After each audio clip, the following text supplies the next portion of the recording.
ação, mas nós não podemos baixar a cabeça. Sabíamos que, infelizmente, é passível resultados negativos quando você tem tanta competição para disputar.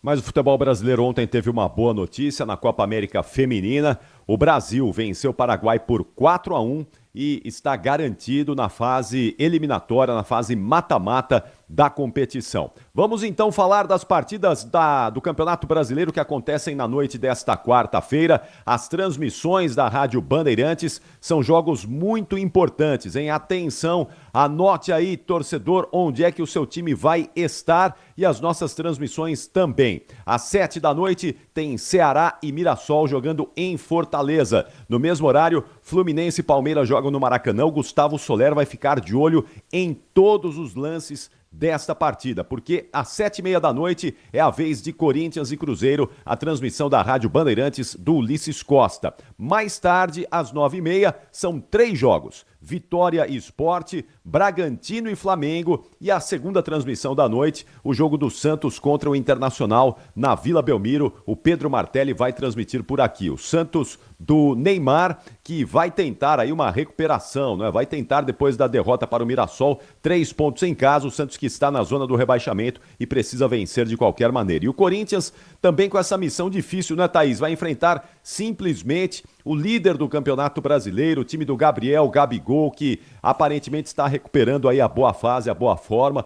Vamos ver o que é que o Corinthians, que tem o seu presidente Augusto Melo indiciado pela Justiça. Vocês se lembram aí que o Augusto Melo estava sendo, ele e outros membros da diretoria corintiana estavam sendo investigados naquele caso da Vai de Bet. A polícia encaminhou o inquérito para o Ministério Público pedindo a condenação do dirigente corintiano, e o Ministério Público acatou, e agora ele vai ser indiciado aí nesse processo que resulta em danos para o Corinthians fora de campo, né? Porque todo dia pinga problema no Corinthians. Ontem, mais uma vez, informações de que os dirigentes corintianos estão gastando barbaridade no cartão de crédito corporativo do time. É dentro de campo e fora de campo, todo dia um problema para o torcedor corintiano, Thaís. Agora, notícias da hora com as notícias locais, nacionais e internacionais, direto da redação da Rádio Bandeirantes. Olha, o Pátio Municipal de Campinas, administrado pela Indec, fará o primeiro leilão online de veículos de 2025. Serão 591 veículos divididos em 435 lotes, incluindo carros e motos, com direito à documentação, além de materiais para desmontar, como vendas de peças e carros e motos para reciclagem. O leilão vai acontecer pela internet no site leilões.com.br. Quem quiser ver os lotes pessoalmente pode visitar no dia 4 de agosto, das 9 da manhã às 4h30 da tarde. Os veículos ficam na rua Miguel Cascaldi Júnior, 141, no bairro São José, e na rua Antônio Manuel, número 50, na Vila Industrial. O leilão será no dia 5 de agosto, com 117 carros e 146 motos disponíveis com documentação. 171 sucatas para desmonte em um lote com 157 veículos para reciclagem. Quer saber mais? Acesse pandemulti.com.br. Você ouviu Notícias da Hora, aqui na Rádio Bandeirantes. Você está ouvindo Rádio Bandeirantes Campinas, ZYO 260, FM faixa estendida 85,7. Rádio Bandeirantes, fechada com você, fechada com a verdade. Manhã Bandeirantes. Oferecimento Recap, Sindicato dos Postos de Combustíveis de Campinas e Região. Acesse recap.org.br. Família Gianni, da nossa família para sua família. E WK Radar, a gestão da empresa em suas mãos. Acesse wk.com.br.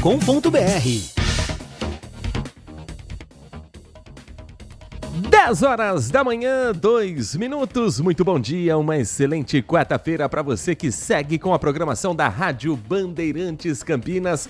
Você ficou com o Jornal Gente de volta amanhã, depois do Primeira Hora na programação da RB e também na tela da Band News TV.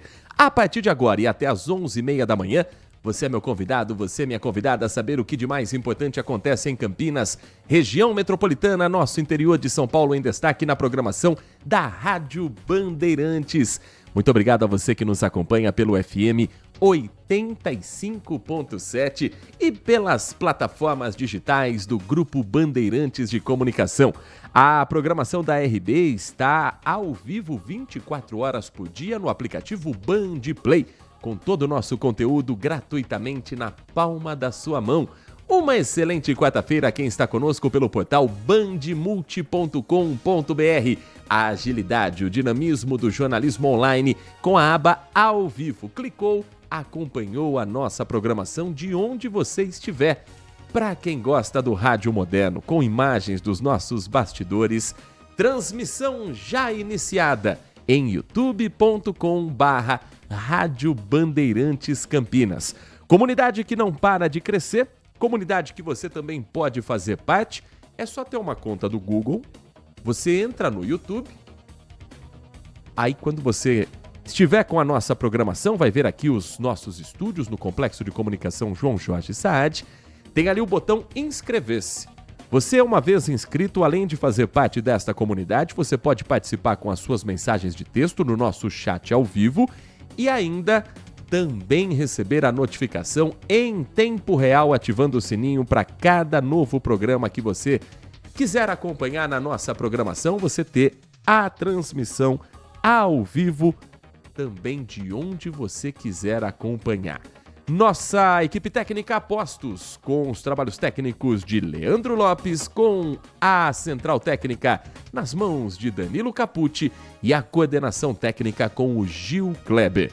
Hoje, 23 de julho de 2025, o Manhã Bandeirante sempre abre as informações com o giro do trânsito, as informações de como estão as condições das estradas, rodovias, avenidas que cortam Campinas e a nossa região metropolitana. Boa viagem faz o motorista que segue pelo sistema Anhanguera Bandeirantes, pelo menos até chegar a Jundiaí. Jundiaí, tanto na rodovia Anhanguera quanto na rodovia dos Bandeirantes, na pista sentido São Paulo, tem pontos de lentidão. No caso da rodovia Anhanguera, por excesso de veículos. No caso da rodovia dos Bandeirantes, por uma colisão que foi registrada agora há pouco e que está ainda sendo atendida pela equipe concessionária que administra o trecho. Melhor opção para ir a São Paulo, se você estiver colocando o carro na estrada, é pela rodovia Anhanguera. No sentido interior, as duas pistas, tanto da Bandeirantes quanto da rodovia Anhanguera, estão com boas condições, boa visibilidade, não há problemas nesta manhã. Faz boa viagem também o motorista que segue pela rodovia Santos Dumont, tanto sentido Indaiatuba quanto no sentido Campinas. O mesmo vale para a Campinas Mogi, a rodovia SP-340, a Governador Ademar de Barros. Tanto para quem viaja sentido Jaguariúna ou ao Circuito das Águas, quanto quem está chegando a Campinas, trânsito considerado normal. Na chegada a Campinas, um pouco mais de lentidão próximo à CPFL, mas trânsito considerado normal para um horário em que muita gente circula pelas ruas e avenidas da cidade. Você que nos dá carona pelo corredor Dom Pedro I, formado pela Magalhães Teixeira, o anel viário da ligação das rodovias Dom Pedro I com a rodovia dos Bandeirantes e com a rodovia Anhanguera. Você que está na própria rodovia Dom Pedro I, saiba que nesta manhã trânsito vai fluindo bem também, segundo a concessionária Rota das Bandeiras. Encontrou algum problema no seu caminho, alguma dificuldade no trânsito, algum ponto de lentidão que não estava programado para o horário, por conta de alguma obra mal sinalizada, por exemplo? Conte pra gente, porque você vai ajudar o Manhã Bandeirantes a fazer o maior giro da informação que nós temos aqui na região. O ouvinte Ricardo, final do telefone 7076, já mandou a mensagem dele falando que pegou um trânsito carregado agora há pouco na Zeferino Vaz, a SP-332, ele que vinha de Paulínia para Campinas, e a concessionária disse que o alto fluxo de veículos é normal para o horário em função do excesso de automóveis. Às 10 horas e mais 7 minutos, vamos girar a participação do nosso ouvinte também ao longo desta edição pelo nosso WhatsApp 19 97102 1493. As últimas horas têm sido movimentadas aqui na região de Campinas e em parte do nosso interior de São Paulo em função de alguns incêndios que foram registrados nas últimas horas. Estamos num período de estiagem. Quando a gente fala de risco de incêndio em rodovias, por exemplo, isso não significa que não esteja também a cidade como um todo, as áreas urbanas também não estejam com focos de incêndio sendo registrados. E alguns deles de grandes proporções. Manhã de hoje, com um trabalho de rescaldo sendo realizado na cidade de Piracicaba. Um incêndio atingiu o mercado municipal que fica no centro da cidade. Não há registro de vítimas. Pelo menos 20 boxes foram consumidos pelo fogo. Segundo a Polícia Civil em Piracicaba, o incêndio começou por volta de 2 da madrugada em um dos boxes e acabou se alastrando rapidamente para os demais. O Corpo de Bombeiros foi acionado, conseguiu conter as chamas mais intensas, mas ainda trabalha com rescaldo no local, para saber se não há nenhum foco que possa realimentar esse fogo. Equipes da Perícia da Defesa Civil, do Centro de Gerenciamento de Emergências Climáticas, estão no local trabalhando neste momento. Hoje também é aguardada a visita da Defesa Civil em um barracão, um galpão que pegou fogo na cidade de Hortolândia, na região do Jardim Amanda. O local funciona como um depósito para quem, por exemplo, precisa se mudar, fazer uma reforma dentro de casa e deixar alguns objetos de valor por ali enquanto essas obras são feitas. Ou que não tenham lugar para guardar algo que possa ser uma relíquia de família. Foram necessários cerca de 60 mil litros de água para conter as chamas e praticamente tudo se perdeu dentro desse galpão. Foram 7 horas de trabalho do Corpo de Bombeiros até que o fogo fosse finalmente controlado. A Prefeitura de Hortolândia está acompanhando de perto porque a primeira coisa que foi feita, depois de identificar que não havia nenhum ferido, que as chamas já estavam controladas, foi levantar a documentação desse galpão. Está tudo em ordem. O auto de vistoria do Corpo de Bombeiros era válido até outubro desse ano. Então estava tudo dentro dos conformes.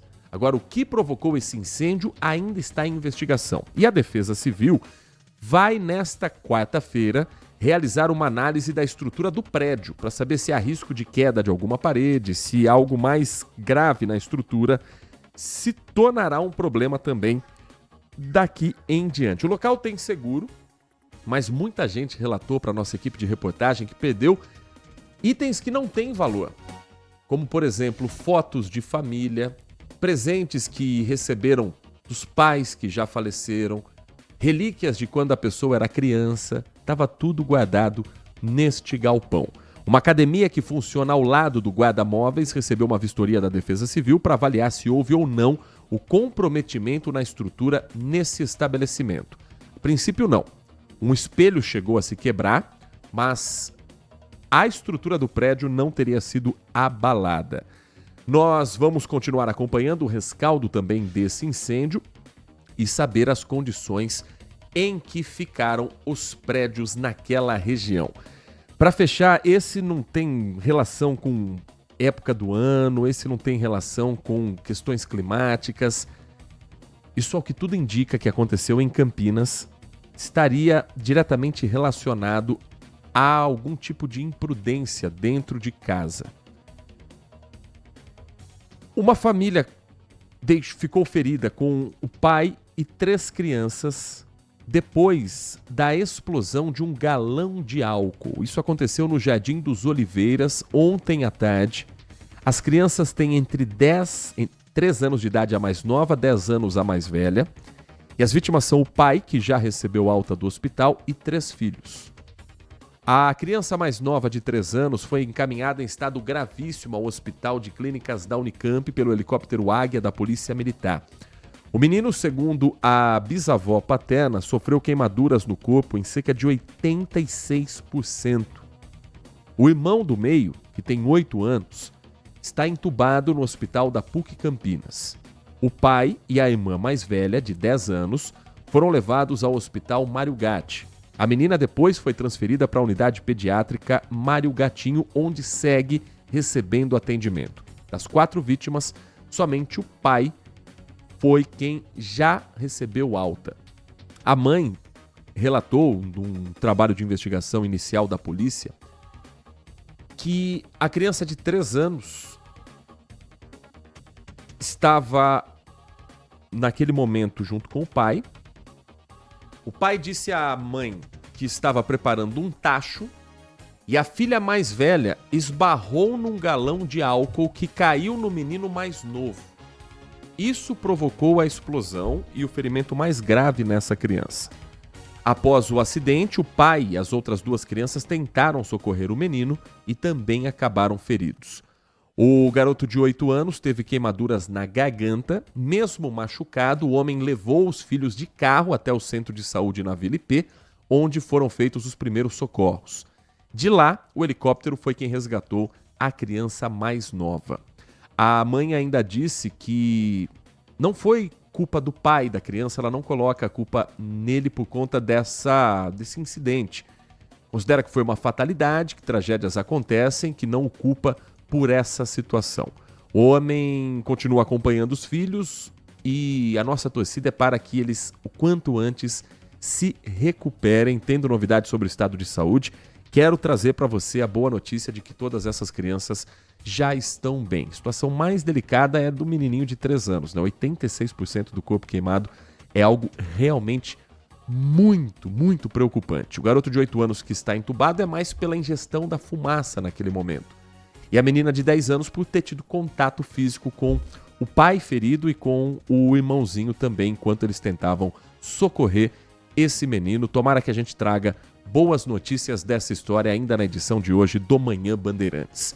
Falando em crianças, esse é um outro caso completamente diferente. Se a história de Campinas mostra que acidentes acontecem e os pais, preocupados com o que aconteceu, podem também em algum momento se ferir, o que a gente vai falar agora é um caso completo de abandono que pode também resultar num inquérito de tortura. Pai e mãe têm 3 filhos.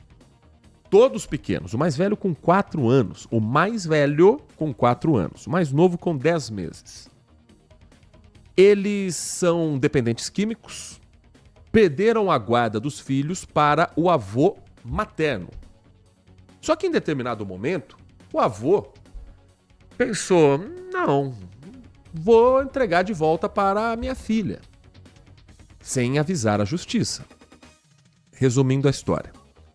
O avô deixou para a mãe sumiu e as 3 crianças estavam sozinhas dentro de casa, sem nenhum adulto para supervisionar. A mais velha tem 4 anos, sem alimentação, sem higiene básica e as crianças foram resgatadas pelo Conselho Tutelar. Cidade de Sorocaba, região que acompanha também o nosso Manhã Bandeirantes. Reportagem com Edilson Júnior aqui na RB. Foi através de denúncias de vizinhos que o Conselho Tutelar foi até a residência com o apoio da Polícia Civil e da Guarda Civil Municipal, onde encontraram 3 crianças trancadas no imóvel.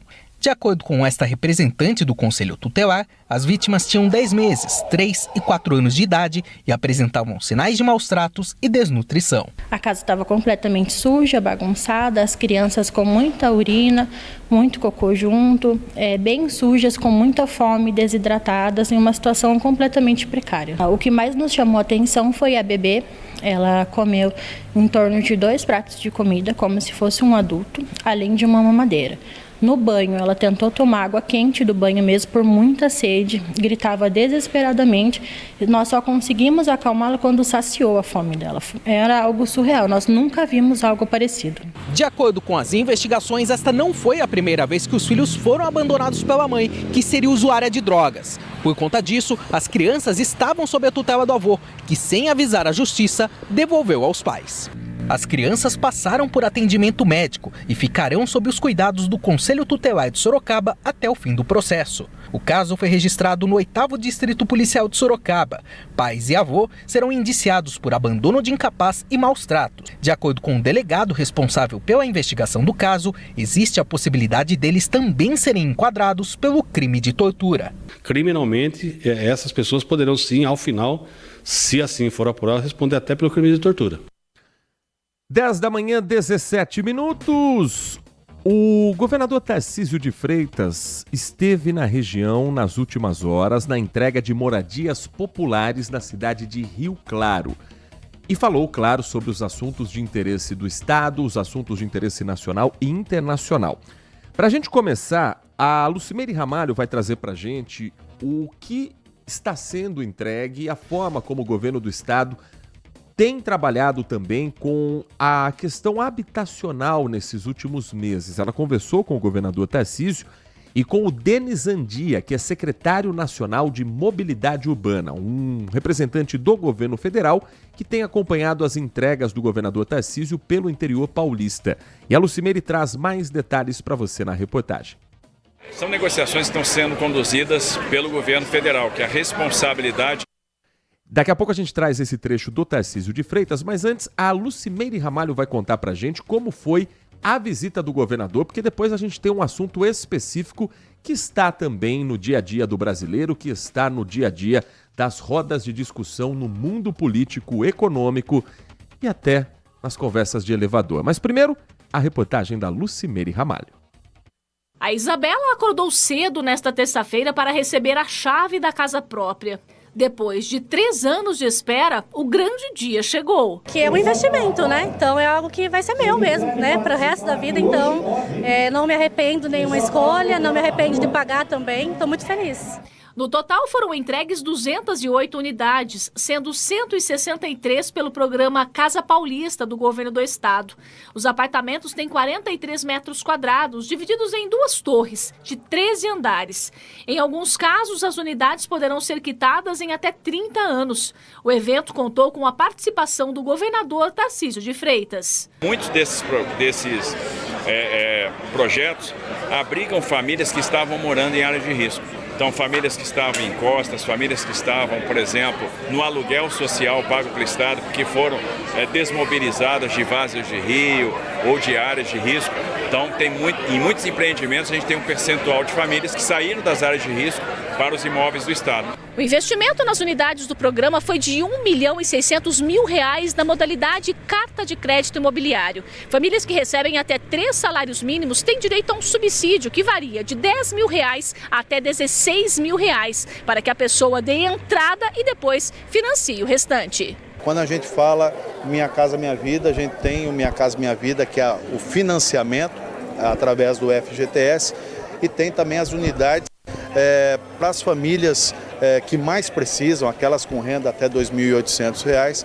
Essas unidades nós estamos falando de quase 50 mil aqui no interior do estado de São Paulo. Então é um incentivo muito grande, olhando para algo que muito além da realização do sonho das pessoas, também movimenta um mercado de trabalho muito importante. Os imóveis são entregues numa parceria, portanto, do governo federal com o governo do estado, financiados pelo programa Minha Casa Minha Vida, recebendo um subsídio adicional de R$ 10.000 pelo programa Casa Paulista. São 163 apartamentos entregues na cidade de Rio Claro. Sempre que há uma entrega que é conjunta entre governo federal e governo estadual, há a presença de representantes dos 2 órgãos. E aqui cabe a gente também explicar quem é quem nessas inaugurações. Geralmente, quando o presidente Lula está presente no governo do estado, ou no estado de São Paulo, em alguma obra parceira, raramente o governador Tarcísio aparece. Por um motivo muito simples. Quando o governador Tarcísio está no palco com o presidente Lula, geralmente há uma vaia pedida para ser calada pelo próprio presidente da República. É um comportamento que tem se tornado recorrente aqui no estado de São Paulo. No contrário, quando o governo do estado é quem organiza a ação, raramente o presidente Lula comparece, mas tem um representante que está em todas essas inaugurações, que é Denis Andia, que você ouviu na reportagem da Lucimeire Ramalho.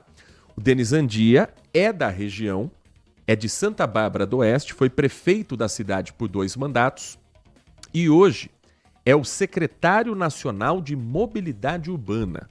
Faz parte, portanto, do Ministério das Cidades e tem sido a figura central do governo federal nesse diálogo, pelo menos politicamente falando, com o governo do estado. Ele é deputado federal suplente, está no cargo do governo federal e é filiado ao MDB. Muito provavelmente será candidato a deputado federal nas próximas eleições também. Tem uma grande popularidade em Santa Bárbara do Oeste, na região. Ele foi eleito e reeleito, então cumpriu 2 mandatos como prefeito e mostra que é possível você ter um diálogo entre governo do estado e governo federal quando o trabalho é conjunto. O mesmo vale para quando acontecer a inauguração do trem Intercidades. Lógico que cada um vai querer jogar a luz para o seu próprio governo e politicamente tirar proveito disso. Faz parte do jogo democrático. O que não pode é, durante 4 anos de mandato, se pensar exclusivamente em disputa eleitoral. Estou falando isso porque um outro assunto que veio à tona ontem foi uma pergunta feita pela repórter Lucimeire Ramalho, pelos outros colegas de imprensa, ao governador Tarcísio de Freitas, sobre as negociações entre Brasil e Estados Unidos para que o tarifaço anunciado pelo presidente Donald Trump para entrar em vigor a partir de 1º de agosto com 50% de tarifas para produtos brasileiros nos Estados Unidos, a negociação acontece nos bastidores. E o governador Tarcísio de Freitas falou a respeito disso, de como o governo do estado pode contribuir e de como o governo federal está lidando com esse cenário. Acompanhe. São negociações que estão sendo conduzidas pelo governo federal, que a responsabilidade é do governo federal, né? É o governo federal que tem a possibilidade de avançar na questão diplomática e tem condição de oferecer ou de discutir questão de alívio também de tarifa em outros produtos, remoção de alguma barreira comercial, enfim. O que a gente está fazendo é um esforço complementar, é um esforço que vem em adição, então é um contato com empresas norte-americanas, né, os contrapartes norte-americanos, para que eles possam também pressionar o governo, é tentar entender o cenário, procurar saber quem são os atores para que a gente possa fazer essas conversas e levar o senso de urgência para lá. E é o que nós temos feito, né, entrando em contato com estados americanos, entrando em contato com empresas americanas, para que a mensagem chegue por mais canais, chegue por mais vozes, né? Aqui a gente está vendo quais são os setores mais afetados, então tem 2 providências que a gente vai fazer: aumentar o fundo garantidor para poder dar crédito para esses setores que são mais afetados, e a gente ter uma linha de crédito mais vigorosa com juros subsidiados.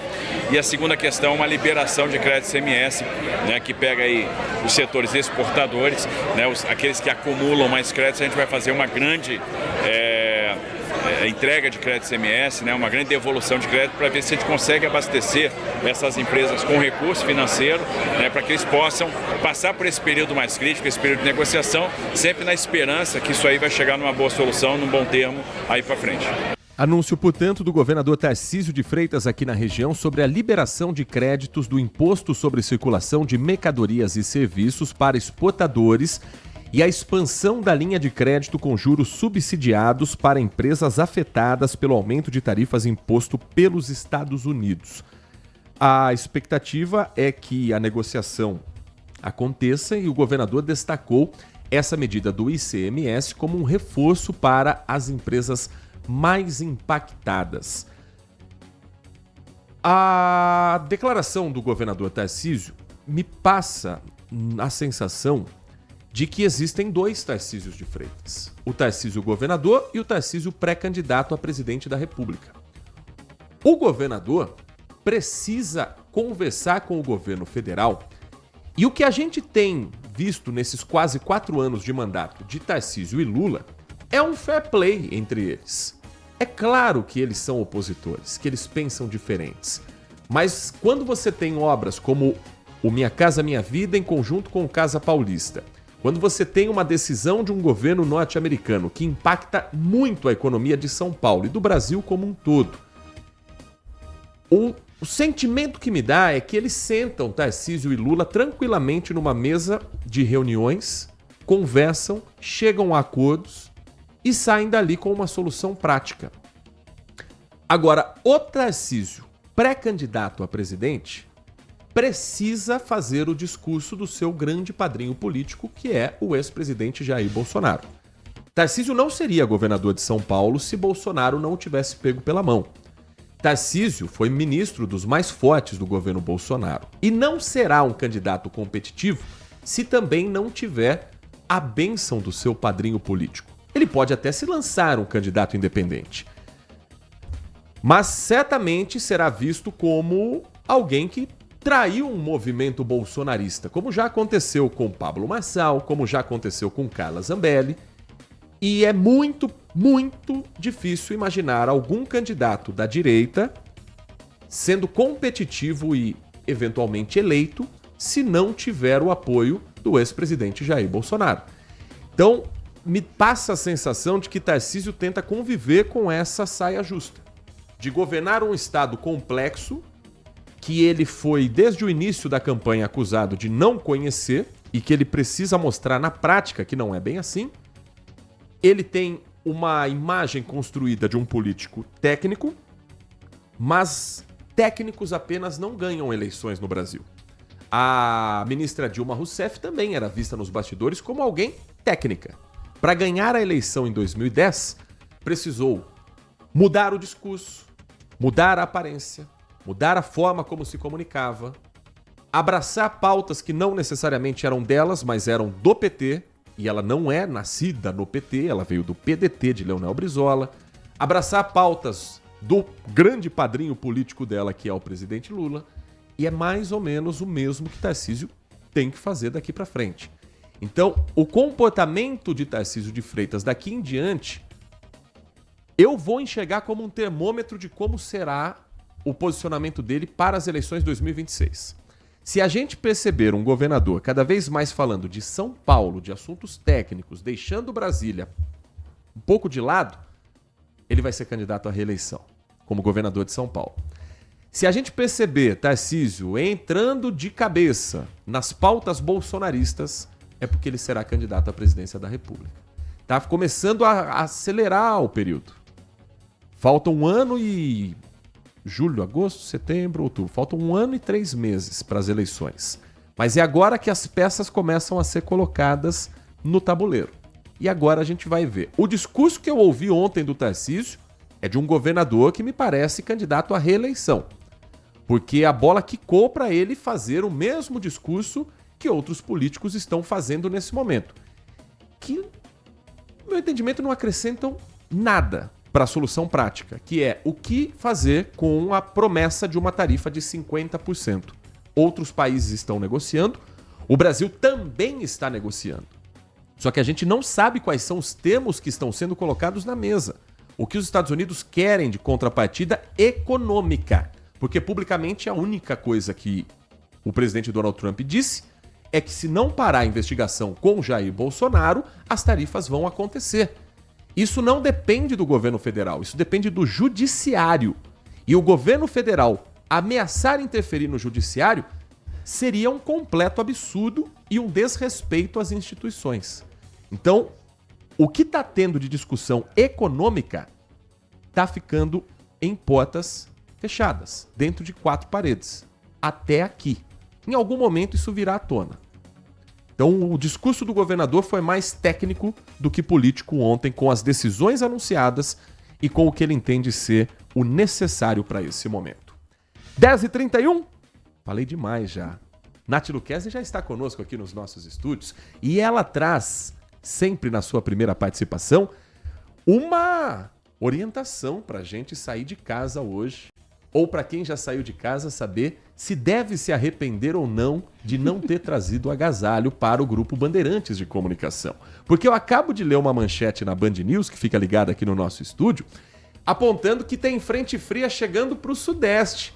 Aí eu lembrei que a Nath já tinha alertado E o apresentador é que foi meio orelhudo hoje. Bom dia pra você, Bom Nath. dia, Heitor. Bom dia aos ouvintes. Não, por enquanto não. A frente fria chega entre amanhã e sexta-feira. Mas ela já está se deslocando aqui, bem afastada no oceano. Segundo os meteorologistas, apenas os ventos úmidos é que vão passar a soprar do oceano em direção ao continente. E aí sim, traz essa possibilidade de chuva, mas é uma chuva fraca entre a tarde e noite de quinta e sexta-feira. Então, para hoje o cenário permanece o mesmo. Ainda o tempo segue bastante firme. Sol, elevação das temperaturas, tempo bastante seco para hoje ainda, e com atenção redobrada aí quanto à umidade relativa do ar. Isso eu tô batendo na tecla todos os dias, mas a tendência é melhorar, porque como eu comentei, finalzão de semana, quinta e sexta-feira, provavelmente esses ventos úmidos possam trazer uma melhor qualidade do ar, e assim esperamos, porque hoje eu tava até comentando aqui com o Heitor, tem uma tocinha chata que fica insistindo, a qualidade do ar tá realmente muito dura, então redobrar aí os cuidados, bastante água e sim, vem uma frente fria. E aí a grande questão, né? Será que essa frente fria vai ter força para derrubar as temperaturas? Porque estamos vendo hoje, por exemplo, uma mínima de 12 graus, máxima de 27 graus. Temos tardes bastante quentes. Pelo visto, não. As temperaturas permanecem em elevação até domingo, mesmo com essa possibilidade de chuva. Domingo a gente pode registrar aí uma máxima de 29 graus. Então, finalzão de semana pode chover, mas as temperaturas permanecem bastante altas. 10h33, um rápido intervalo. Na volta, eu já volto com a sua participação aqui pelo nosso WhatsApp, o 19971021493. Hoje é a volta às aulas. Numa quarta-feira, no final ainda de julho, a garotada já volta às atividades. Isso também tem impacto no trânsito e na fiscalização das vans e peruas escolares. E a gente vai também girar a reportagem com Brasília para saber os últimos acontecimentos do assunto que está mobilizando a política e a economia brasileira. Senadores devem, em instantes, conversar com o chanceler Mauro Vieira numa comitiva para negociar o tarifaço de Donald Trump contra o Brasil. Tá tudo acontecendo em tempo real e a Rádio Bandeirantes leva a informação ao vivo para você. Manhã Bandeirantes. Agora, notícias da hora com as notícias locais, nacionais e internacionais, direto da redação da Rádio Bandeirantes. O 15º Feirão de Emprego e Oportunidades de Campinas vai acontecer nesta sexta, 25 de julho, no ginásio do Taquaral. Serão oferecidas mais de 1.200 vagas de emprego e estágio. Antes das entrevistas, os candidatos passarão por uma triagem feita pelo Centro Público de Apoio ao Trabalhador. A ação é da Prefeitura de Campinas por meio da Secretaria de Trabalho e Renda. Participam 17 empresas como Poupa Tempo, Pague Menos, CIEE, Dalbem, Oba Hortifruti, CPFL, entre outras. O Poupa Tempo, por exemplo, tem 35 vagas para atendente e o Pague Menos oferece vagas para operador de caixa, açougueiro e outros cargos. Também há oportunidades de estágio oferecidas pelo CIEE. Por exemplo, tem 83 vagas para assistente administrativo com salário de R$ 1.100. 21 vagas em engenharia civil com salário de R$ 1.300. 16 vagas em educação física com salário de R$ 1.300 e muito mais. Quem for ao feirão precisa levar documento com foto, currículo impresso e carteira de trabalho física ou digital. Além das vagas, o evento vai oferecer orientações para MEI, cursos de qualificação gratuitos e microcrédito pelo Banco do Povo. Quer saber mais?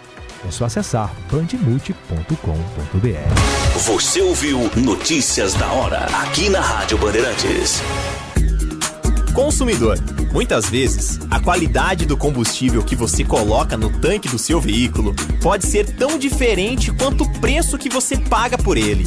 Por isso, procure abastecer em postos de sua confiança e exija sempre o cupom fiscal. É seu direito e a sua garantia. Recap, Sindicato dos Postos de Combustíveis de Campinas e Região. Acesse recap.org.br. Festival de Sopas e Caldos é no Famiglia Giani. Neste inverno, nada melhor do que aquecer as suas noites com os melhores caldos italianos. Nosso Festival de Sopas e Caldos traz toda semana 4 opções diferentes, preparadas com ingredientes selecionados, feito com muito amor e carinho. Venha desfrutar do nosso ambiente aconchegante, familiar e perfeito para um bom vinho. Da nossa família para a sua família. Terça a sexta, das 18 às 20 horas. Famiglia Giani.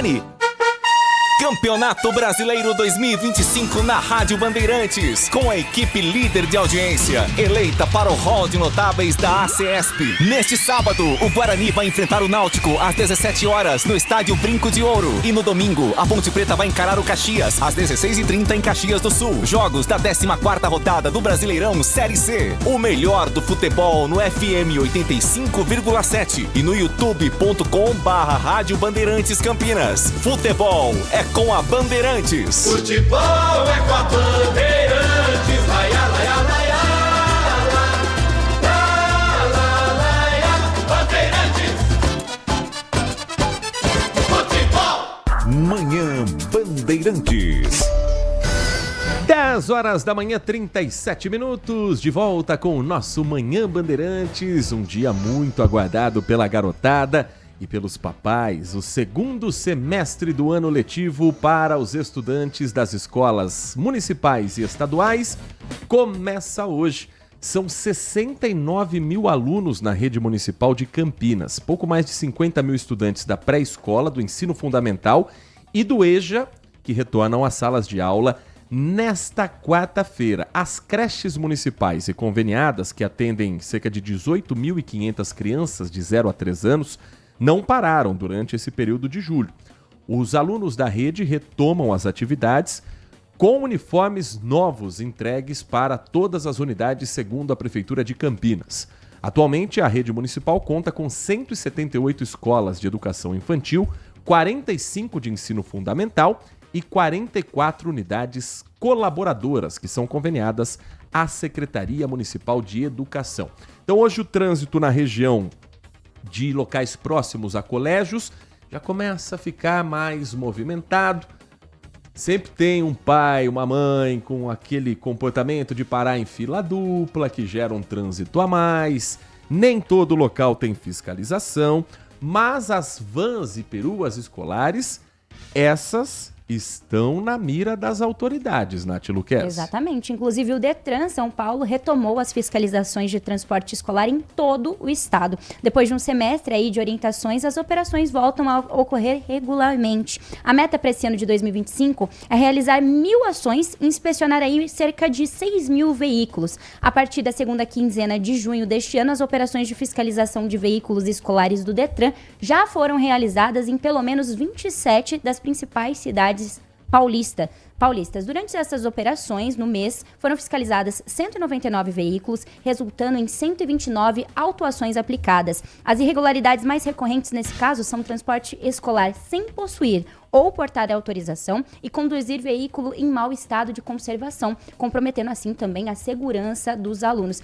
Com as férias de julho, os prestadores de transporte escolar aproveitaram o máximo para atualizar as autorizações exigidas pelo Detran, assim como as demais exigências previstas nos artigos 136 e 139, que detalham as condições de trabalho. As penalidades, no caso, o condutor que for flagrado atuando irregularmente pode responder por desrespeito ao CTB, por conduzir veículo sem possuir ou portar autorização para condução de escolares. Outras infrações possíveis, por exemplo, são a condução do veículo com a porta aberta quando estiver em movimento ou sem que o motorista possua os cursos especializados ou específicos obrigatórios, entre outras infrações. Caso a documentação não esteja em dia também, o motorista pode incorrer em diversas infrações, de leve até gravíssima, cujas penalidades podem ser desde advertência por escrito, multa até suspensão do direito de dirigir, até mesmo a cassação da CNH, além de, claro, medidas administrativas, entre elas a retenção do veículo ou a remoção do veículo ao pátio. Hoje também 3 milhões de estudantes matriculados pela Secretaria de Educação do Estado de São Paulo retornam às aulas em todo o nosso estado. Atividades do segundo semestre começam com a preparação para as provas de recuperação para alunos com notas iguais ou menores que 5 nos primeiros bimestres letivos. e podem participar alunos do 4º ano do ensino fundamental à 3ª série do ensino médio. O governo do estado diz que as avaliações vão substituir a menor nota do boletim do primeiro semestre e todas as disciplinas do currículo paulista, além dos itinerários formativos do ensino médio. Então, retomando a aula, a garotada que não teve boas notas no primeiro semestre tem a oportunidade de melhorar o boletim já para começar do zero. Começar com aquele boletim azulzinho. Então o boletim era mais puxado pro vermelho ou pro azul, Nath? Tinha que ser pro azul, né? Eu era bolsista, tinha que estar com as notas azul. Escola que você estudava, a média era 5. Era 6. 6? Uhum. 6. Era pesado. Matemática eu sofria, mas o resto até que era tranquilo. Às 10h42, vamos colocar o ouvinte também nesse nosso papo. Você manda sua mensagem de texto, sua mensagem de áudio pelo nosso canal do YouTube, em youtube.com/Rádio Bandeirantes Campinas. Dá para mandar mensagem de texto. E também mensagem de áudio pelo 19 971021493. Bom dia a todos, DJ Ale. Heitor Fredo, oi. Você conseguiu ouvir a entrevista do ex-ministro Marco Aurélio Mello? Parcialmente, mas tem uma reportagem. Praticamente aí, em termos populares, detonando com o Alexandre de Moraes, segundo as medidas restritivas contra Bolsonaro. Uma outra coisa, o Heitor Fredo, é a minha opinião, tá? Eu não acredito que o Bolsonaro iria se alojar em alguma embaixada ou iria fugir do país. Se ele fizesse isso, na minha opinião, estaria morto politicamente falando. O bolsonarismo iria minguar até acabar. Ele ficaria e, na minha opinião, ele faria igual o Lula fez, né? Arcaria com as consequências. Essa é a minha opinião. Na semana passada, ou na retrasada, Walter Senna comentou, né? Que abriu o comentário de vocês sobre o que ele fazia antigamente. E achei muito interessante, ele lembrou da Vilane e tal, essas coisas. Só para introduzir uma coisa nesse assunto, eu cheguei a nadar no Rio Atibaia. A gente saía da escola, pulava da ponte de ferro que passava o trem, antigamente, né? E pulava no rio, cheguei a nadar. E também tenho saudade da Vilane, viu, Walter Senna? Um grande abraço a todos, DJ Ale. Daqui a pouco ele estará conosco também aqui no nosso Manhã Bandeirantes. O ex-ministro do STF, Marco Aurélio Mello, deu essa entrevista que nós vamos trazer em instantes numa reportagem aqui também preparada pelo Túlio Amâncio, para você entender o contexto disso tudo. Mas não é de hoje que Marco Aurélio Mello vem criticando o Supremo Tribunal Federal sobre a competência para julgar pessoas comuns envolvidas no dia 8 de janeiro e ex-presidentes. Em março desse ano, por exemplo, numa entrevista ao canal CNN, ele diz que continua perplexo porque a competência do STF é de direito estrito. Pessoas que participaram daquela arruaça, a invasão aos prédios públicos em 8 de janeiro, estão lá no STF. Ele questiona por quê? Não sei. Eles têm direito a um juiz de primeira instância. O ministro está aposentado, questionou o julgamento também do ex-presidente da República, ainda lá em março. Diz que durante os 31 anos em que esteve no STF, quando alguém terminava o mandato, a gente baixava as ações para a primeira instância. Qual foi o órgão que julgou o presidente Lula? Ele pergunta, foi o Supremo?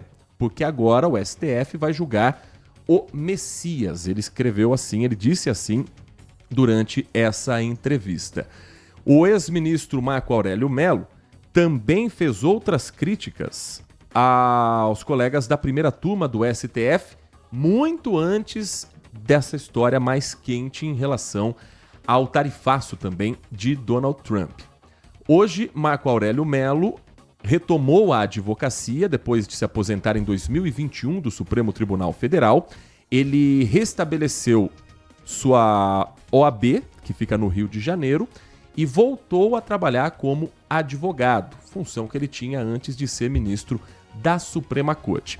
Quanto à postura do ex-presidente Bolsonaro, que na opinião do DJ Ale, ele entende que não haveria risco de fuga, Eu penso o contrário. Uma coisa é o que a gente faria, outra coisa é o que os fatos demonstram.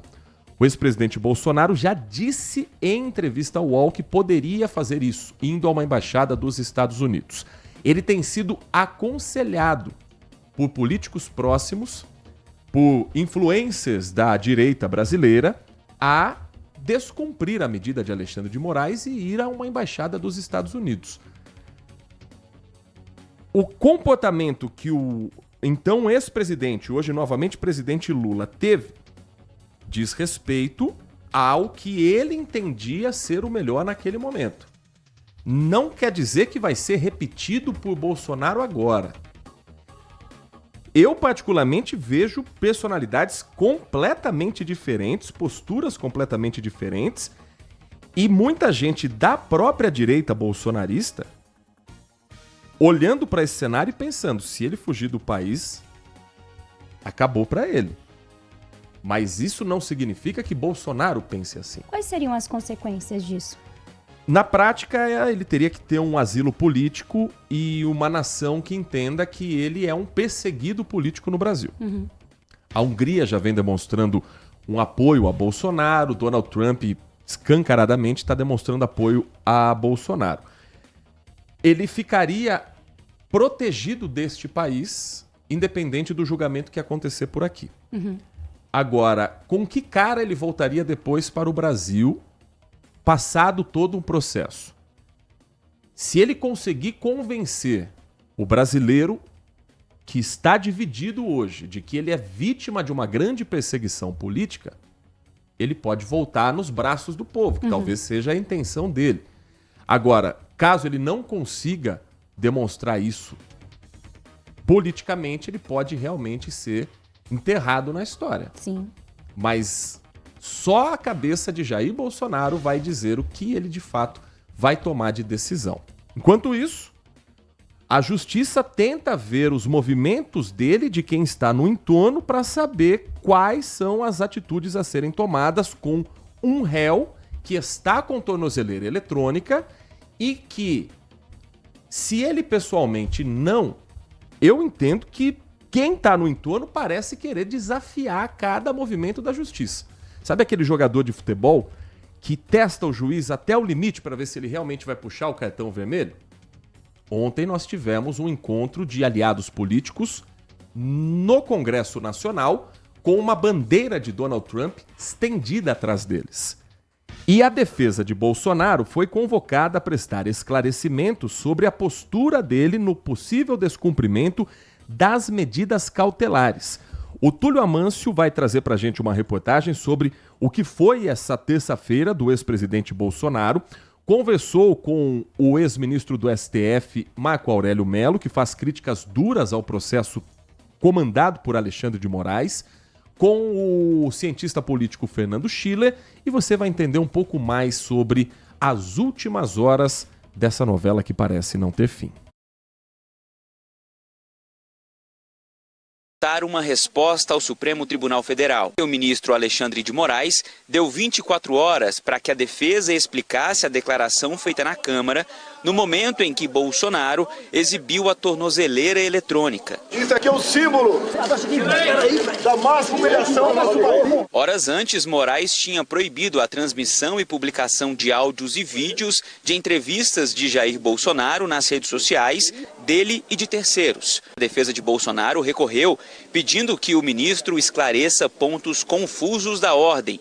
Diz, por exemplo, que não ficou claro se o ex-presidente pode ou não conceder entrevistas. Os advogados de Bolsonaro alegam que a replicação de falas por outras pessoas em redes sociais é algo comum e difícil de controlar no mundo digital de hoje, destacando que é natural que uma entrevista seja compartilhada, publicada ou transcrita nas redes sociais sem que o entrevistado tenha qualquer participação nisso. O ex-ministro do Supremo, Marco Aurélio Mello, criticou a decisão de Moraes. Não se coaduna com o Estado Democrático de Direito no que se proíbe a interação, ou seja, se obstaculiza a liberdade de expressão. A decisão dele é um tanto quanto indefinida, quanto às pessoas com as quais o ex-presidente não pode manter contato. Acaba havendo inibição, inclusive,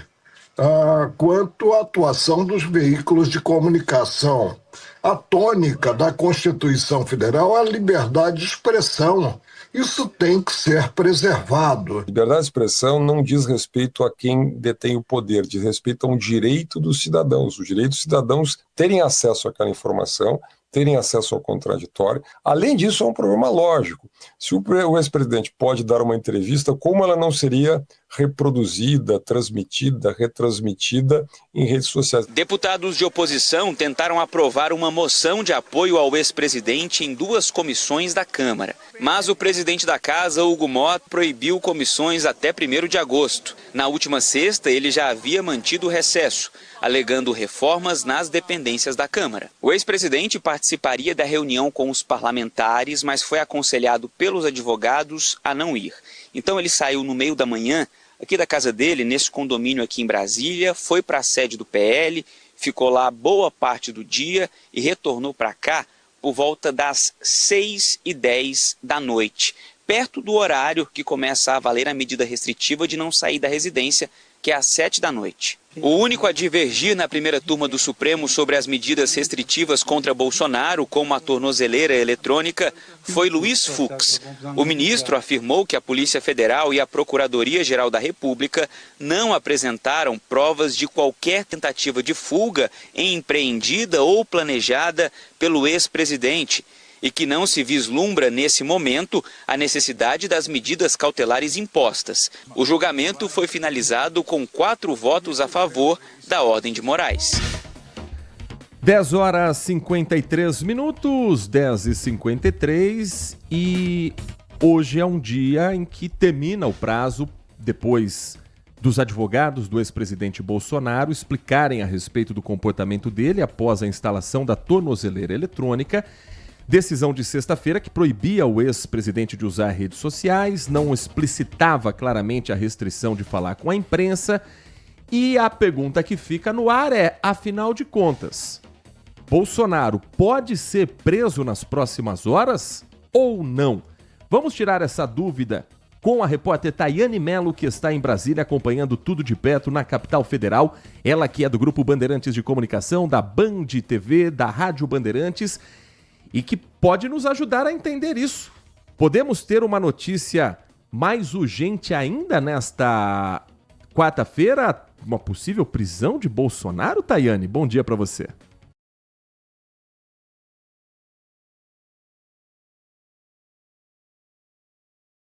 Na nossa companhia agora cedo. Então, o ministro ele pode decidir submeter essas alegações da defesa à Procuradoria-Geral da República, para o Procurador-Geral Paulo Gonet decidir, então, analisar se houve de fato um descumprimento. O Moraes pode, como eu falei, ouvir o Procurador-Geral, ele não é obrigado a concordar com o que o PGR falar também, ele pode ouvir, mas tomar uma decisão diferente, ter um entendimento diferente, ou ele pode nem submeter à Procuradoria-Geral da República, ele pode tomar essa decisão, analisar para ver se houve, de fato, esse descumprimento, aplicar até novas sanções, ou ele também pode, como eu falei, decretar a prisão preventiva direta. Isso vai ficar, então, a critério do ministro Alexandre de Moraes, e só para a gente relembrar o que a defesa entregou, então, ontem ao STF, a defesa afirmando que o Bolsonaro ele não postou o conteúdo e nem pediu para que outra pessoa fizesse isso por ele. Também argumentou a defesa, que não sabia que entrevistas poderiam ser consideradas descumprimento da ordem,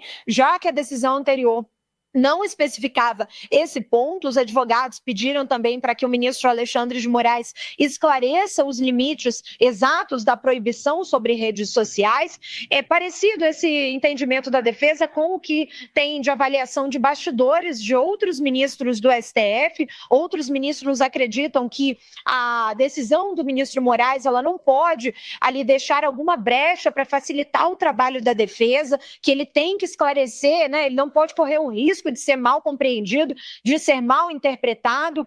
Então, avaliam esses ministros do STF nos bastidores que ele deve sim esclarecer esse despacho com relação às proibições exatas para o ex-presidente da República, Jair Bolsonaro. Além da questão das redes sociais, Bolsonaro também está proibido de ter contato com embaixadores, com o próprio filho dele, o deputado Eduardo Bolsonaro, né, que está licenciado. Ele também tem aquele toque de recolher a partir das 7 horas da noite. Então, tem várias essas proibições, né? Agora o ministro vai decidir, então, diante das alegações da defesa, depois daquele episódio lá na Câmara dos Deputados, que ele chegou a mostrar a tornozeleira eletrônica, chegou também a dar algumas declarações para a imprensa, dizendo que não matou ninguém, que não cometeu crime nenhum e que é uma humilhação ele estar passando por essa situação. E agora o ministro Moraes, então, vai ter que decidir o que fazer a partir de agora, já que ele deu aquele prazo de 24 horas para a defesa justificar todos esses posicionamentos do ex-presidente da República. E só para a gente falar rapidamente da agenda dele para agora de manhã, daqui a pouquinho ele vai chegar aqui na sede do PL, tem uma reunião com o líder do PL lá na Câmara, Sóstenes Cavalcante. Eles vão traçar novas estratégias de comunicação até o dia 3 de agosto, que vai ter uma grande manifestação por todo o Brasil, pedindo então a libertação, né, a não censura contra o ex-presidente Jair Bolsonaro. Muito obrigado, Tayane Mello. Ontem, a oposição na Câmara dos Deputados, liderada pelo PL, o partido de Bolsonaro, apresentou um documento de apoio ao ex-presidente. Como a Câmara está em recesso, o presidente Hugo Mota proibiu as comissões da casa de funcionarem e a ação do grupo não teve efeito legislativo. Ela tem um efeito político, ela tem um efeito de demonstrar apoio por boa parte do Congresso Nacional. Esse movimento teve até a bandeira de apoio ao presidente dos Estados Unidos, Donald Trump, mesmo no meio do tarifaço. Eu entendi isso como uma tentativa de internacionalizar o gesto, de fazer com que isso se torne notícia fora do país, para demonstrar que Bolsonaro tem um apoio popular. Não imagine que o norte-americano médio saiba sequer onde é o Brasil no mapa. O que mexe com a vida do americano é o bolso. Ponto. Se os produtos brasileiros começarem a ser taxados muito caros lá, começar a ficar caro o hambúrguer do McDonald's que ele come, o café do Starbucks que ele pega no caminho para o trabalho, aí ele vai tentar entender o que está acontecendo. No mais, é uma tentativa de colocar o Brasil na pauta dos Estados Unidos. A gente tem visto a imprensa americana falar a respeito do assunto, mas por um outro ângulo. Qual é o ângulo principal? A interferência do presidente norte-americano nas soberanias nacionais, como fez com o Canadá pedindo anexação, como fez com o Panamá dizendo que o canal agora é canal da América, como fez recentemente com o Japão e agora chegando a um acordo para diminuir as tarifas, e o Brasil entrou agora também nessa lista. Em todos os casos, quando há uma decisão do presidente Donald Trump, isso a imprensa americana está investigando porque ainda não há nomes, mas já há fatos. Lembre-se que a decisão de anunciar 50% de tarifas contra o Brasil veio um dia qualquer da semana, do nada, ninguém estava contando com um assunto desse, 4h30 da tarde mais ou menos. Naquele mesmo dia, 1h30 da tarde, houve um pico enorme de compra de dólares no Brasil. Coisa de 3, 4 bilhões de dólares. De alguém que apostava que a moeda americana se valorizaria em relação ao real. 1h30, 2h30, 3h30, 3 horas depois vem o anúncio que coloca em xeque o real contra o dólar e a movimentação econômica vive de especulação. Isso não foi apenas no Brasil. Toda vez que Donald Trump anuncia um tarifaço em algum país, alguém compra dólares em relação à moeda daquele país horas antes. Isso é considerado crime, porque você utiliza informação privilegiada para movimentar o mercado financeiro e se beneficiar de algo que não se pode tratar como privado, que é um acordo de governo. Então, hoje a imprensa americana está vendo o que acontece no Brasil e em outros países por essa ótica. Se Donald Trump estaria vazando informações privilegiadas a bilionários norte-americanos com a intenção de criar um tumulto em alguns países e um grupo se beneficiar economicamente disso. Para mim, isso é o que mais faz sentido até agora de tudo que a gente viu. De tudo. De anexar Canadá como estado, de pedir liberação de Bolsonaro. No fim, tudo gira em torno de dinheiro. Heitor, quando os americanos, se isso acontecer de fato, né, essa taxação realmente acontecer e começar a doer também no bolso dos americanos, o que você acha que a oposição vai fazer? Ele tem maioria no Congresso, mas se acontecerem situações que indiquem crime contra o Estado, um processo de impeachment é absolutamente possível. Absolutamente possível. Nesse momento, o que se tem por lá é uma observação. Sim. O que está acontecendo? Mas um presidente, se for identificado algum tipo de manipulação econômica, ele pode ser cassado. E aí seria um processo que é muito raro nos Estados Unidos. A gente aqui já viveu... Algumas vezes. De 89 para cá já foram 2. Só da redemocratização para cá. Fora os pedidos que todo presidente da República passou. Fernando Henrique tinha pedido de impeachment do PT, Lula teve pedido de impeachment nos 2 mandatos, Dilma caiu, Bolsonaro teve pedido de impeachment durante a pandemia, mas não necessariamente eles vão adiante. Mas nos Estados Unidos isso é mais raro. Isso é raro, de alguém olhar e falar, não, é preciso tirar um presidente porque ele interferiu numa economia de outro país com interesses próprios. E a gente não está falando de interesse nacional. A gente está falando de um possível interesse de um pequeno grupo de bilionários. Isso é muito sério, isso é muito grave. Isso pode mostrar um pouco do que realmente nós estamos vivendo nessa era em 2025. Um rápido intervalo, na volta tem mais participação do ouvinte, mais mensagens que vão chegando. E tem também Walter Sena, daqui a pouco conosco aqui nos nossos estúdios da Rádio Bandeirantes Campinas. Manhã Bandeirantes. Agora, notícias da hora com as notícias locais, nacionais e internacionais, direto da redação da Rádio Bandeirantes. A Prefeitura de Campinas lançou um novo serviço de saúde, a teleorientação. A partir de agora, pacientes do SUS municipal podem receber orientações médicas sem sair de casa. O atendimento é realizado por médicos ou profissionais de enfermagem. Para acessar, basta enviar uma mensagem para a assistente virtual Ana pelo WhatsApp DDD 19 99899 0903. Repetindo, o DDD é 19 99899 0903. O serviço funciona de segunda a sexta-feira, das 8 da manhã até o meio-dia, exceto nos feriados. A teleorientação permite esclarecer dúvidas sobre tratamentos, medicamentos, exames, cirurgias e saúde mental. Também oferece orientações sobre sinais e sintomas, além de promover hábitos saudáveis. É importante ressaltar que esse é um serviço para atendimento simples, não casos de urgência. De Campinas, Rafael Oliveira. Você ouviu Notícias da Hora, aqui na Rádio Bandeirantes.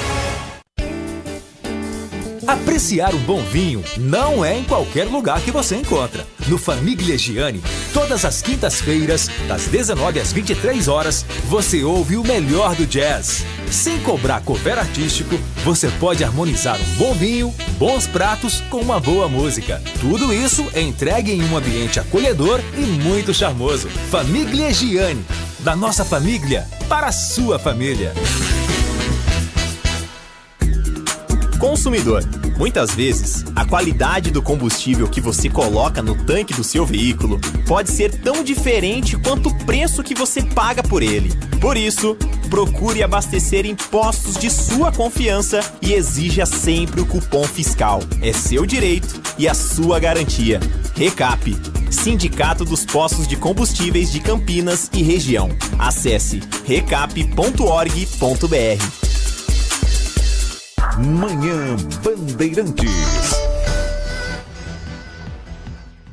Estamos de volta com o nosso Manhã Bandeirantes às 11 horas da manhã e mais 5 minutos. Deixa eu trazer para você uma dica para você que tem o seu próprio negócio, para você que está em busca, de repente, de organizar melhor as suas finanças, o seu dia a dia.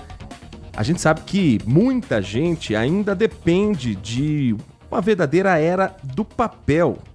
num mundo completamente digitalizado. Mas você pode mudar essa sua realidade na sua empresa, no seu negócio, com o WK Radar. Todo mundo conhece alguém que parece que trabalha numa biblioteca, imprime pedido, usa carimbo, assinatura caneta. Era o que o Celso, da Nelsense, vivia. Uma indústria de fragrâncias em que para cada nota fiscal pedida, para cada nova solicitação que chegava, era uma nova impressão, tudo conferido no olho, na mão. E quando acontecia um erro, era um tempo enorme para corrigir, para identificar qual era o problema e mais papel que era gasto. Isso mudou quando a Inovar ASC apresentou para o Celso e para a Nelsense o WK Radar.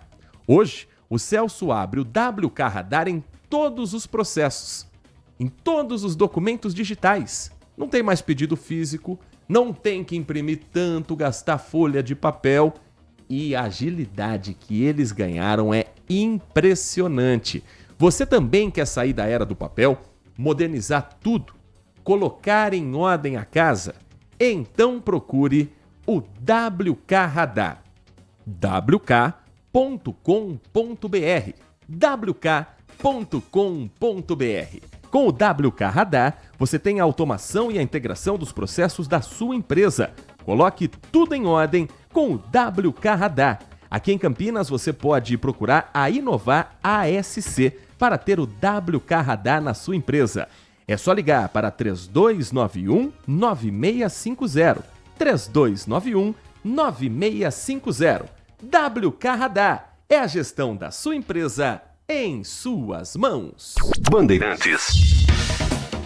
11 horas da manhã e mais 7 minutos, 11h07. Nath Luquezzi, tem um evento que está previsto em Campinas que é muito aguardado por uma comunidade aqui da região. É isso mesmo, a Estação Cultura na região central de Campinas recebe neste sábado, dia 26 de julho, a segunda edição da feira Julho das Pretas. É um evento realizado pelo movimento Rosalina, que reúne mulheres empreendedoras pretas e periféricas da cidade. Então o evento acontece das 10 da manhã às 10 da noite. A entrada é a doação de 1 quilo de alimento não perecível e a iniciativa conta com o apoio da Secretaria Municipal de Cultura e Turismo de Campinas. A feira vai ser intensa programação, com grupos culturais, lançamento de grife, rodas de conversas, feiras de empreendedorismo, apresentação de samba rock com aula gratuita e shows. E no local também acontecerá durante todo o evento algumas atividades oferecidas aos participantes, como por exemplo uma oficina sobre finanças pessoal, enfim, uma roda de conversas intitulada Vozes Negras, mais de 12 anos de atuação de Verônica Maia, que fará uma oficina também sobre autoconhecimento. Então já anota aí na agenda, sábado agora, dia 26 de julho, a segunda-feira, Julho das Pretas, na Estação Cultura, das 10 da manhã às 10 da noite. Campinas assinou ontem a adesão ao Pacto das Cidades Antirracistas. O objetivo da iniciativa é fortalecer e ampliar políticas públicas voltadas à igualdade racial. A repórter Graziele Geronde acompanhou esse evento, esse encontro, conversou com o prefeito Dário Saad e vai trazer para você mais detalhes sobre essa campanha das cidades antirracistas aqui no estado de São Paulo. A carta tem o objetivo de garantir a promoção da igualdade racial. O documento traz diversas medidas que as cidades deverão adotar para se tornarem mais justas e igualitárias. Entre elas estão a criação do Conselho Municipal e do Fundo de Promoção à Igualdade Racial, a criação de um órgão que seja referência no recebimento de denúncias e a elaboração de um Plano Municipal de Igualdade Racial. Com essas estruturas, a participação popular e a efetiva concretização de políticas públicas nas mais diversas áreas, saúde, educação, cultura e todas as outras, a gente entende que a gente pode ter uma promoção da igualdade racial cada vez mais concretizada. Esse povo merece um espaço maior, cada vez maior, porque somos todos iguais. Para Campinas, o acordo é também uma reparação da história, já que a cidade foi a última a abolir a escravidão. Apesar de muitas das ações já estarem em execução, o combate ao racismo é um desafio diário. A gente quer avançar mais e deixar de ser referência da última cidade que aboliu a escravidão para a cidade que mais promove a igualdade racial e a cidade que mais enfrenta o racismo do Brasil. A carta representa um marco na luta pelos direitos raciais. Segundo os movimentos negros, o pacto traz mais legalidade para a continuidade na busca pela igualdade, mas ainda tem muito trabalho pela frente. É continuar lutando e quebrando o racismo institucional, estrutural, de entretenimento, o racismo religioso, não só no município de Campinas, mas em todo o estado. E 11h11, ouvinte participando conosco desta edição do Manhã Bandeirantes. Deixa eu trazer aqui as mensagens de áudio que vão chegando e que a gente compartilha com você. Bom dia, Heitor. Bom dia, Nath. Bom dia, Sena. Ainda não. Heitor, às vezes eu fico pensando, a gente duvida do poder das redes sociais. Eu não sei, não estou aqui querendo, né, atribuir a mim, mas eu tinha postado na minha rede social uma ideia. Ainda coloquei, vamos fazer com que essa postagem chegue até o filho do Bolsonaro, né? A minha sugestão era a seguinte, que já que ele está próximo e tem uma linha direta com o presidente Trump, que ele sugerisse ao presidente Trump que enviasse uma aeronave até o Brasil para buscar o pai dele e alegasse questões humanitárias. Ontem eu vi o deputado Nicolas falando a mesma coisa que eu sugeri. Então eu fiquei pensando, será que minha mensagem chegou até o conhecimento dele? Não duvido. Agora eu queria deixar uma pergunta para vocês três. O que vocês acham que aconteceria no dia 9/1? Um dia após aquela baderna que aconteceu lá em Brasília. No pensamento de vocês, o que iria acontecer com aquele pessoal no dia seguinte? Um grande abraço a todos. E em que circunstância, mais ou menos? Porque o que está sendo investigado é que a intenção de 8 de janeiro seria que o presidente Lula assinasse uma lei geral para que o Exército tomasse conta do país naquele período e as pessoas que estavam no Exército de Brasília naquele momento seriam pessoas inteiramente ligadas a suposto golpe de Estado, ao possível golpe de Estado. Então, essa seria a intenção, que a invasão à Praça dos Três Poderes seria a pressão final para o Exército intervir no que os bolsonaristas entendiam como urgente, uma intervenção militar para tirar um presidente democraticamente eleito sem nenhuma prova de qualquer fraude no processo eleitoral. Essa seria a intenção. Agora, já sabemos, Paulo Neves, se o presidente Donald Trump mandar um avião para retirar o presidente Bolsonaro, nós já sabemos de onde veio a ideia, hein, do nosso ouvinte, que eu não duvido nada, porque Também as não. redes sociais com as hashtags, elas chegam a qualquer lugar do planeta. E aí não tem aquelas leis que seguram de você, te asseguram de a sua opinião e o que você falou ser seu. A partir do momento que você coloca na internet, nas redes sociais, é de quem quiser replicar, né? Isso é um problema. Agora, se isso acontecer, é quase uma declaração de guerra para o Brasil. Pelo menos uma declaração de que nós não respeitamos a soberania do seu poder judiciário e nós vamos aí buscar, sim, alguém que eles entendam que se tornou mais do que um aliado político, alguém que ajuda a tomar decisões para os Estados Unidos em favor do Brasil até aqui. 11h14, em favor não, contra o Brasil até aqui, em favor da América. Mensagem de áudio, mais uma do nosso ouvinte. Bom dia a todos. Sabe qual é o problema? É que a maioria aí da direita está achando que realmente o Trump gosta do Bolsonaro, que o Trump está aí pro Bolsonaro. O Trump não está aí para ninguém, cara. O Trump está querendo negociar melhores tarifas para ele, está querendo, inclusive negociando minerais valiosos com outros países. Ele quer levar vantagem, ele quer ser o imperador do mundo. Será que ninguém percebeu isso ainda? No final, o Bolsonaro é só o Bolsonaro. E aí os nossos deputados que levantaram a bandeira, isso significa que eles estão a favor do tarifácio de 50%. E eu acho que eles devem ser lembrados aí, porque a eleição é o ano que vem. Então a gente precisa começar a situar. Tem muito brasileiro que acha que entende de política e não entende nada. Ele só vê o umbigo dele porque ele acha que o Bolsonaro tá sendo injustiçado. Mas, vixe, isso aqui é Brasil, cara. Isso aqui é democracia. Eu acho que todo mundo devia ter orgulho disso. Independente de partido, direita, esquerda ou qualquer outra coisa.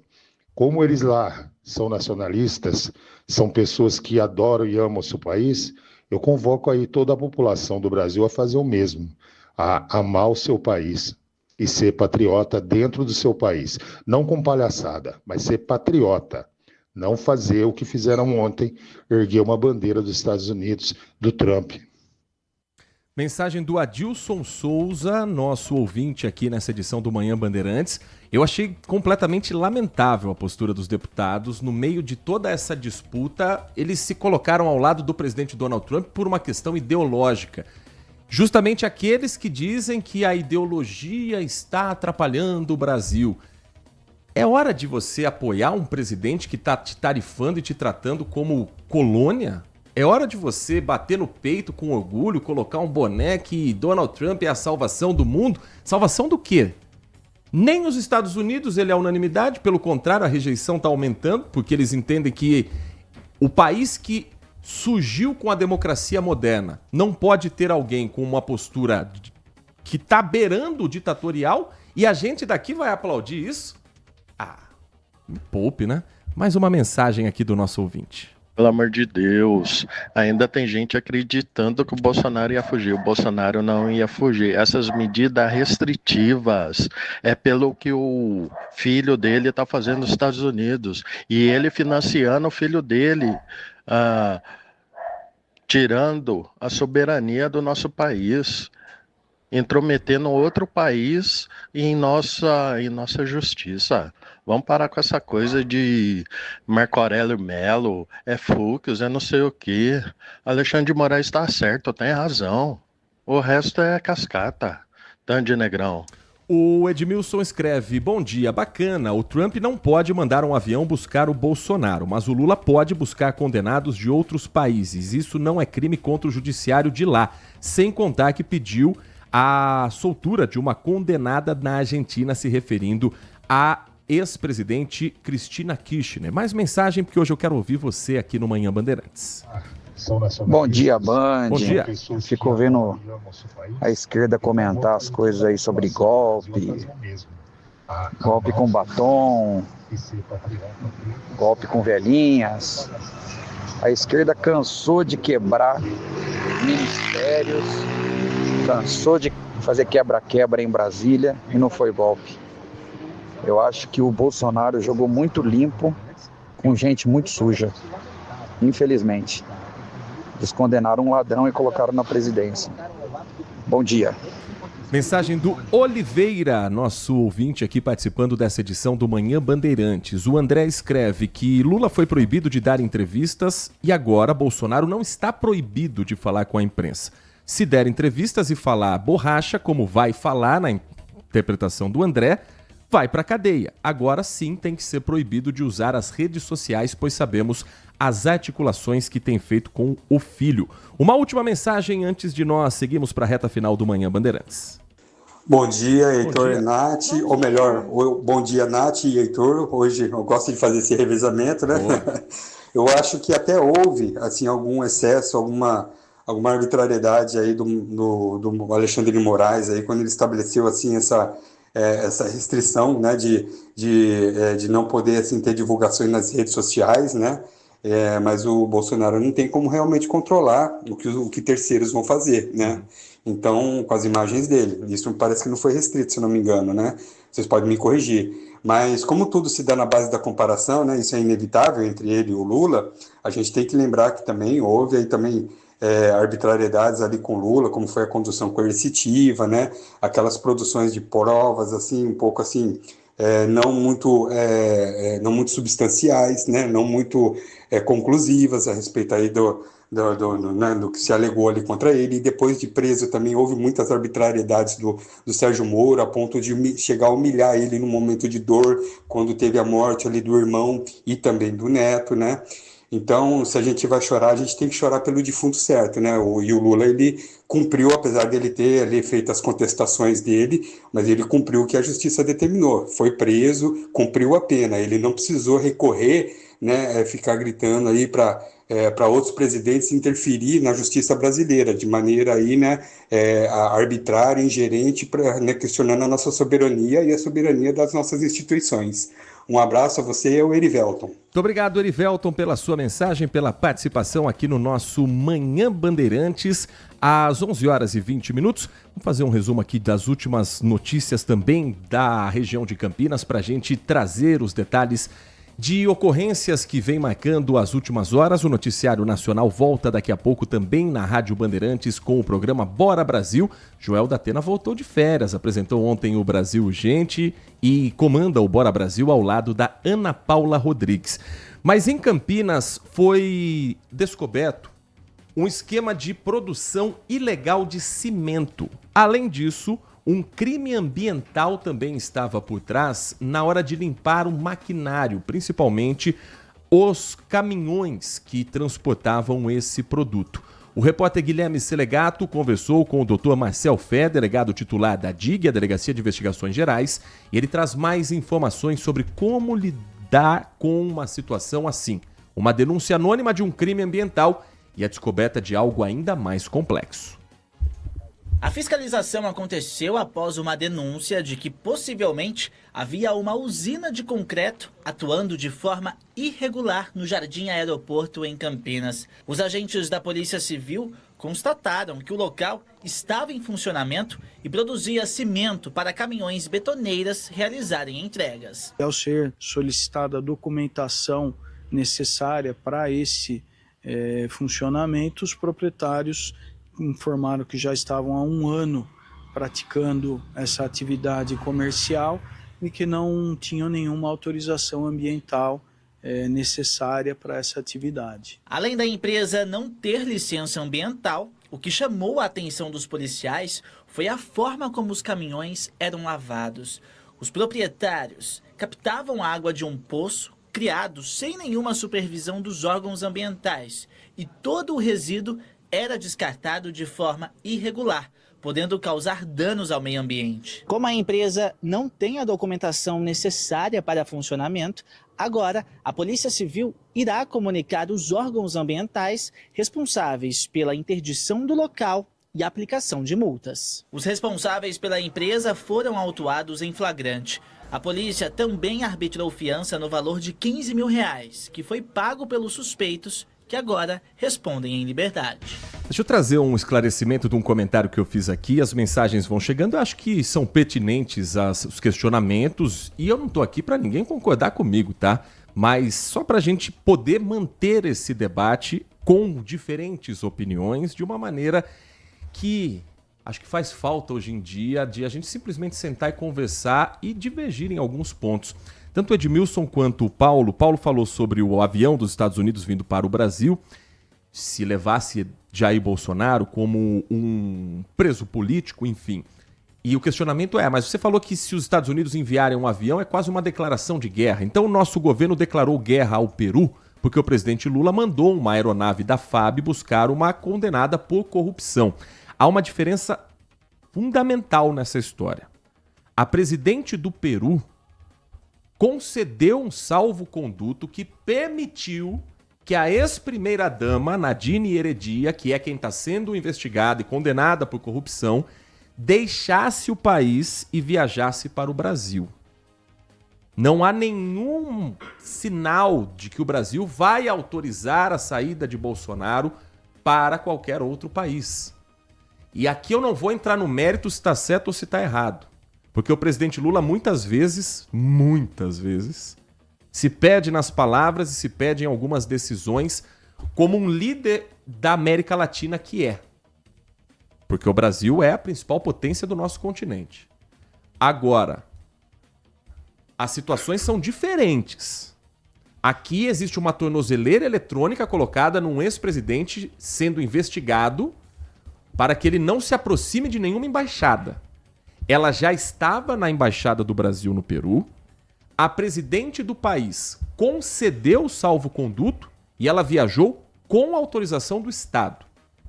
Reforço, se foi certo ou não o Brasil intervir, é uma discussão que eu acho que vale a pena. Mas eu entendo que são situações diferentes, completamente diferentes. 11h25, deixa eu dar um esclarecimento para você, nosso ouvinte de todas as manhãs. Nath Luquezzi. Sim. Hoje nós tínhamos uma entrevista agendada dentro do projeto Band Negócios. Exatamente. Que, infelizmente, por questões pessoais do nosso convidado, essa entrevista vai ser adiada para um outro momento. Chamei durante o programa a participação de Walter Sena. Está com outros compromissos e pediu aqui a você, ouvinte da Rádio Bandeirantes, perdão por não poder participar hoje dessa edição. Mas ele estará na tela da Band às 6:50 da noite com o Band Cidade.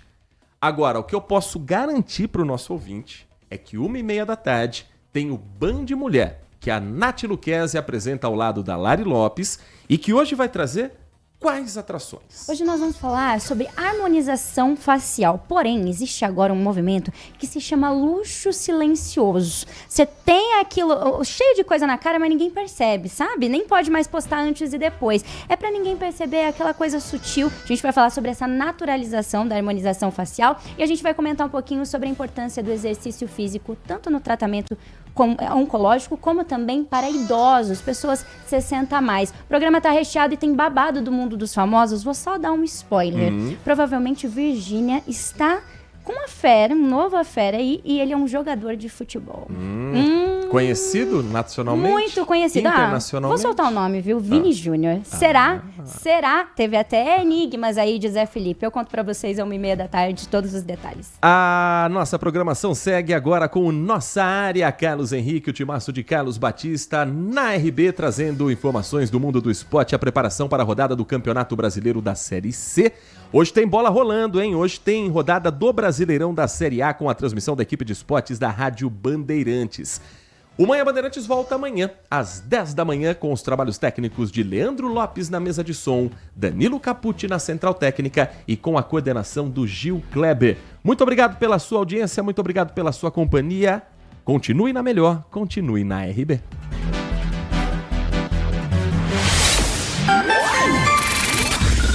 Manhã Bandeirantes. Oferecimento. Recap, Sindicato dos Postos de Combustíveis de Campinas e Região. Acesse recap.org.br. Família Gianni, da nossa família para sua família. E WK Radar, a gestão da empresa em suas mãos. Acesse wk.com.br. Você está ouvindo Manhã Bandeirantes. Oferecimento. Recap, Sindicato dos Postos de Combustíveis de Campinas e Região. Acesse recap.org.br. Família Gianni, da nossa família para sua família. E WK Radar, a gestão da empresa em suas mãos. Acesse wk.com.br. Agora, notícias da hora com as notícias locais, nacionais e internacionais, direto da redação da Rádio Bandeirantes. O 15º Feirão de Emprego e Oportunidades de Campinas vai acontecer nesta sexta, 25 de julho, no ginásio do Taquaral. Serão oferecidas mais de 1.200 vagas de emprego e estágio. Antes das entrevistas, os candidatos passarão por uma triagem feita pelo Centro Público de Apoio ao Trabalhador. A ação é da Prefeitura de Campinas por meio da Secretaria de Trabalho e Renda. Participam 17 empresas como Poupa Tempo, Pague Menos, CIEE, Dalbem, Oba Hortifruti, CPFL, entre outras.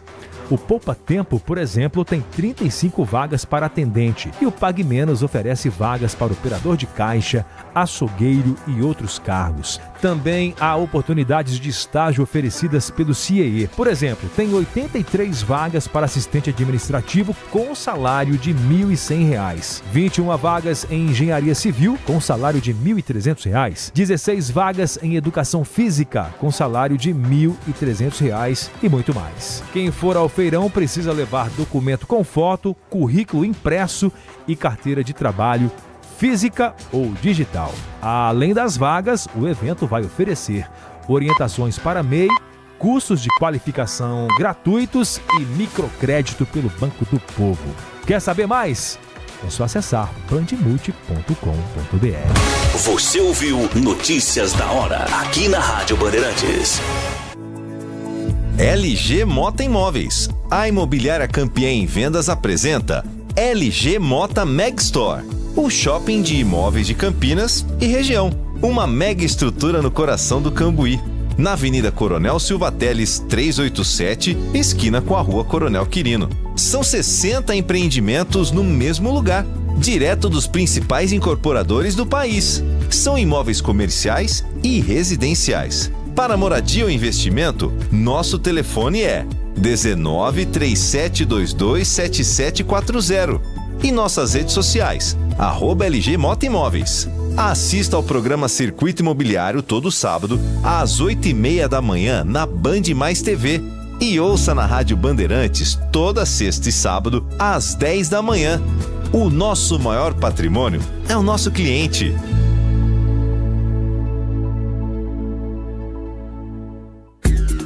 Consumidor. Muitas vezes, a qualidade do combustível que você coloca no tanque do seu veículo pode ser tão diferente quanto o preço que você paga por ele. Por isso, procure abastecer em postos de sua confiança e exija sempre o cupom fiscal. É seu direito e a sua garantia. Recap, Sindicato dos Postos de Combustíveis de Campinas e Região. Acesse recap.org.br. Manhã Bandeirantes. Você está na Rádio Bandeirantes, no seu rádio, no aplicativo Bandplay e também no YouTube.